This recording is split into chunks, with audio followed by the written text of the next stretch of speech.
Perkenalkan, nama saya Muhammad Fajar Kurnia dengan NPM 2042303151.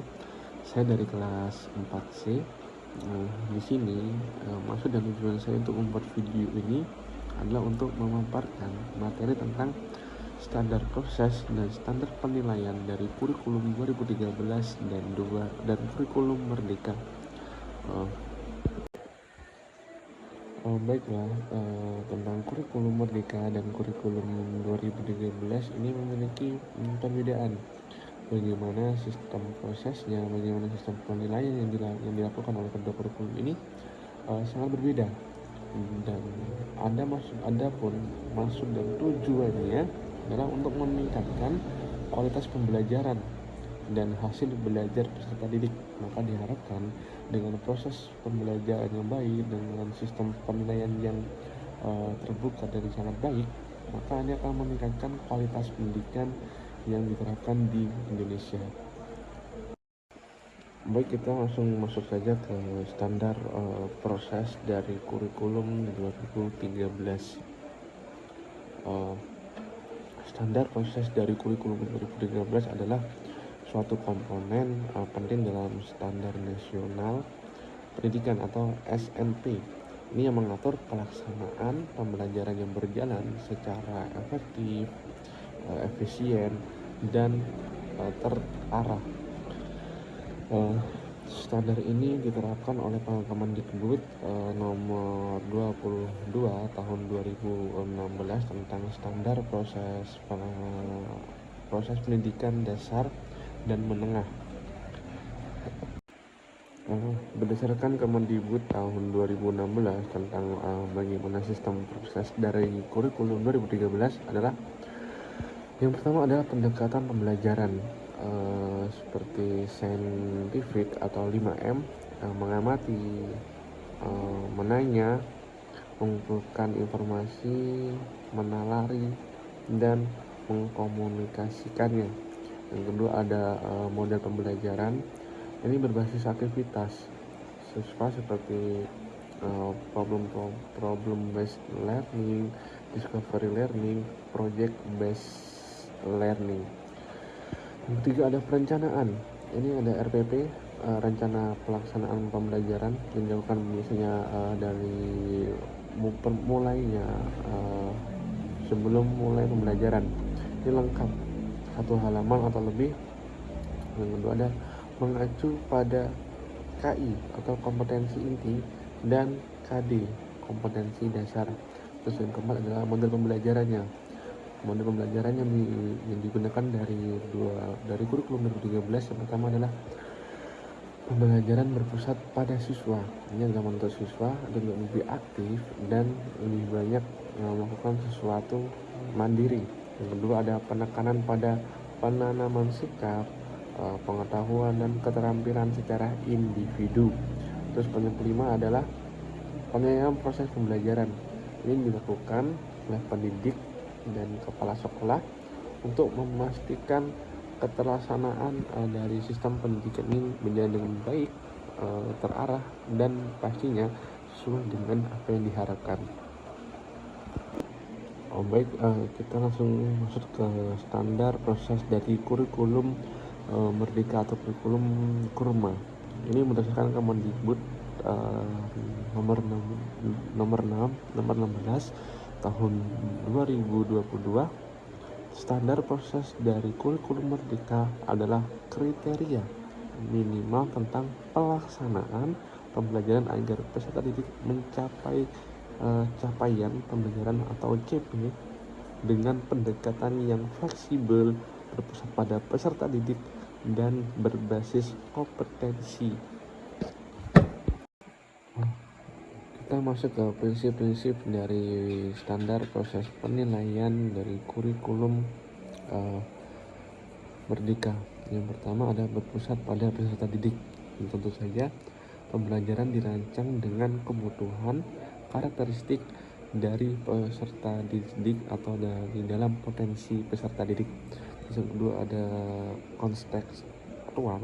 Ini pembelajaran dikaitkan dengan kehidupan nyata dan lingkungan sekitar siswa. Jadi pembelajaran yang dilakukan ini bisa diterapkan dengan dunia nyata siswa. Maka diharapkan dengan pembelajaran kontelektual ini peserta didik bisa mengerti, bisa memahami, dan dapat diterapkan di kehidupan nyata siswa tersebut. Terus yang ketiga ada berorientasi pada kompetensi. Ini fokus pada penguasaan kompetensi esensi, ya, bukan hanya materi. Maksudnya adalah siswa tidak hanya bisa mengerti materi saja, tapi juga dapat menerapkannya di dunia nyata. Terus yang kelima ada pembelajaran sepanjang hayat. Ini prinsip ini adalah mendorong sikap aktif, relatif, dan pembelajaran mandiri. Jadi pembelajaran tidak hanya dilakukan di sekolah, tapi pembelajaran bisa dilakukan di mana saja dan dapat belajar sampai dengan waktu yang tidak ditentukan.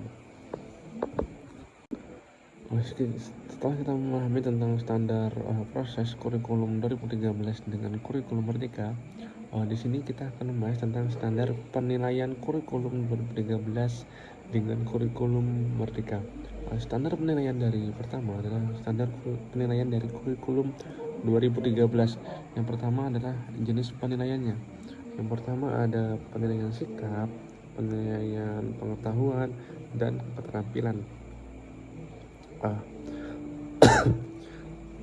Di mana sikap dengan pengetahuan dan keterampilan ini menjadi fokus dari standar penilaian dari kurikulum Merdeka.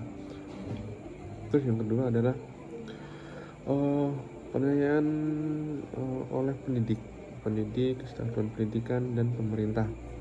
Ini adalah maksudnya adalah penilaian ini dapat dilakukan oleh pendidik, satuan pendidikan, dan pemerintah. Yang kedua ada alat untuk menilai dari kurikulum 2013. Yang pertama adalah UH atau ulangan harian, terus ada ujian ulangan tengah semester, terus yang kedua adalah ulangan akhir semester. Ini menjadi alat yang digunakan untuk standar penilaian di kurikulum 2013. Yang kedua adalah rubrik atau portofolio dan observasi. Terus ada prinsip penilaian. Ini ada yang pertama adalah sahih, objektif, adil, terpadu, mendidik, dan berorientasi kompetensi serta terbuka. Yang kita lanjut ke standar penilaian kurikulum Merdeka. Ini yang pertama adalah berbasis kompetensi. Ini adalah fokus pada capaian pembelajaran. Ini bagaimana pembelajaran yang sudah diterapkan ini mencapai tujuan yang sudah diharapkan. Bagaimana siswa dapat mengerti apa yang diajarkan oleh guru, bagaimana siswa dapat melakukannya atau dapat mempraktekannya dengan dunia nyata.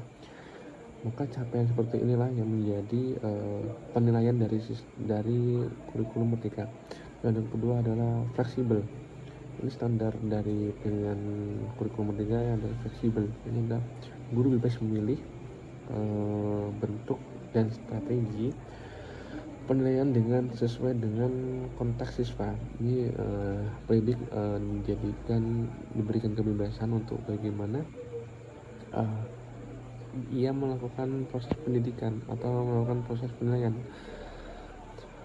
dan tentunya melakukan strategi agar siswa dapat bisa memahami, dapat mengerti dengan mudah.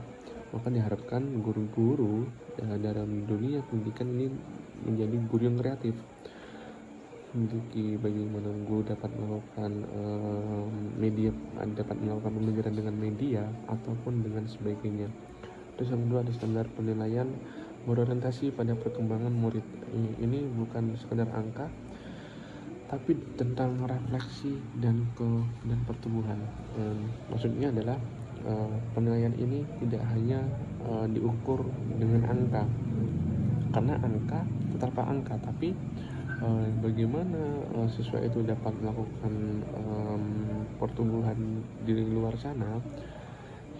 Maka diharapkannya siswa tidak hanya dapat mengerti materi, tapi dia juga dapat menerapkannya. Maka tidak sia-sia nilai siswa itu besar, tetapi uh, perilaku atau pertumbuhannya ini tidak teratur atau tidak signifikan. Terus yang kedua ada holistik.